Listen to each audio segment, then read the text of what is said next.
ಆತ್ಮೀಯ ವಿಜ್ಞಾನ ಶಿಕ್ಷಕರೇ, ನಾನು ತಯಾರು ಮಾಡಿರುವಂತಹ ನೀರಿನ ವಿದ್ಯುತ್ ವಿಭಜನೆಯ ಒಂದು ಮಾದರಿಯನ್ನು ಯಾವ ರೀತಿಯಾಗಿ ಶಾಲೆಯಲ್ಲಿ ಬಳಸಬೇಕು ಅಂತ ಹೇಳ್ತಾ ಇದ್ದೇನೆ. ಈ ರೀತಿ ನಾನು ಈಗ ಆಲ್ರೆಡಿ ನಿಮಗೆ ಕಳಿಸಿರುವಂಥ ಮಾದರಿಗಳು ಇರ್ತಿದ್ದಾವೆ. ಅದರಲ್ಲಿ 2 ಟೆಸ್ಟ್ ಟ್ಯೂಬ್ ಇದ್ದಾವೆ, ಒಂದು ಬ್ಯಾಟ್ರಿ ಇರ್ತದೆ ಮತ್ತು ಒಂದು ಒತ್ತುಕೊಂಡಿರ್ತದೆ. ಈ ಥರ ಒಂದು ಡಬ್ಬ ಇದೆ.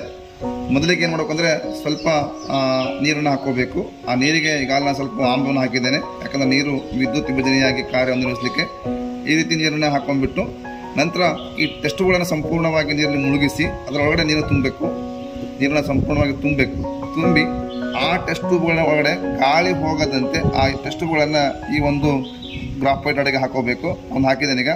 ಹಾಗೆ ಇನ್ನೊಂದು ಟೆಸ್ಟ್ ಟ್ಯೂಬನ್ನು ನೀರಲ್ಲಿ ಮುಳುಗಿಸಿ ಸಂಪೂರ್ಣವಾಗಿ ಅದರ ಒಳಗಿರುವಂತಹ ಗಾಳಿ ಹೊರಗಡೆ ಹೋಗುವ ಹಾಗೆ ತುಂಬಿಟ್ಟು ನಿಧಾನವಾಗಿ ಅದನ್ನು ಇನ್ನೊಂದು ಗ್ರಾಫೈಟ್ ಅಡೆಗೆ ಹಾಕೋಬೇಕು.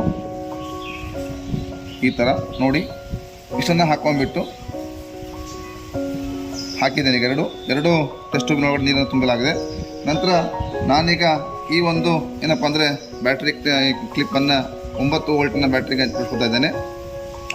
ಇಷ್ಟುಕೊಂಡ್ಬಿಟ್ಟು ಈಗ ನಂತರ ಒತ್ತುಗುಂಡಿ ಇದೆ. ಈ ಒತ್ತುಗುಂಡಿಯನ್ನು ಹಾಕಿದಾಗ ನೀರು ವಿಭಜನೆಗೊಳ್ತದೆ. ನೋಡಿ, ನಾನೀಗ ಒತ್ತುಗುಂಡಿ ಹಾಕ್ತಾ ಇದ್ದೇನೆ. ಕ್ರಿಯೆ ಸ್ಟಾರ್ಟ್ ಆಯಿತು. ನೀರು ವಿಭಜನೆಗೊಳ್ತಾ ಇದೆ. ಹೆಚ್ಚು ಗುಳ್ಳೆಗಳು ಬರ್ತಾ ಇದ್ದಾವೆ, ಅಂದರೆ ಹೈಡ್ರೋಜನ್ ಎಲ್ಲ ಆಗ್ತದೆ.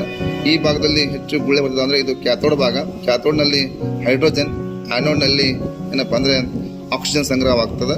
ಈ ರೀತಿಯಾಗಿ ನಾವು ಮಕ್ಕಳಿಗೆ ತುಂಬ ಸುಲಭವಾಗಿ ವಿದ್ಯುತ್ ವಿಭಜನೆಯ ಒಂದು ಪ್ರಯೋಗವನ್ನು ಮಾಡಿ ತೋರಿಸಬಹುದು. ಇಷ್ಟೇ ಈ ಒಂದು ಪ್ರಯೋಗದ ವಿವರಣೆ. ತುಂಬ ಸರಳವಾಗಿದೆ, ಮಕ್ಕಳಿಗೆ ತುಂಬ ಅನುಕೂಲಕರವಾಗಿದೆ. ಈ ರೀತಿಯಾಗಿ ನೀವು ಮಾಡಿದರೆ ಮಕ್ಕಳಿಗೆ ತುಂಬ ಈಸಿಯಾಗಿ ಈ ಒಂದು ಕಾನ್ಸೆಪ್ಟ್ ಅರ್ಥ ಆಗ್ತದೆ. Thank you. One and all.